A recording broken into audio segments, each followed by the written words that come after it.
saya G2233. Okey, Saiful Nizam daripada Ayamas Food Corporation. Okey, mana pula letak tadi?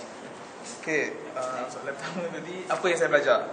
Okey, satu, apa yang kita orang hadapi dalam pasukan hari ni, memang kita orang banyak sangat tekanan.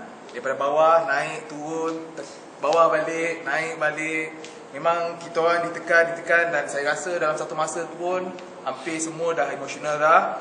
And then dalam masa sama kadang-kadang kita pun expect kita sama-sama sepatutnya nak motivasi diri sendiri dan orang lain. And dalam masa sama tu, dalam satu pasukan tu juga, sesama kita juga masing-masing kawal emosi yang lain tu. Sedangkan dia pun tengah panas tu, tapi dia kawal.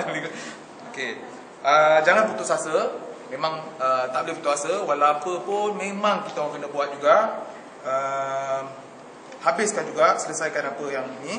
Okay, yang saya akan bawa balik, saya nak sama-sama juga yang lain-lain tu bawa balik. Semangat kita berapa hari dekat sini, sama-sama dah buat training ni, Bina Insan ni.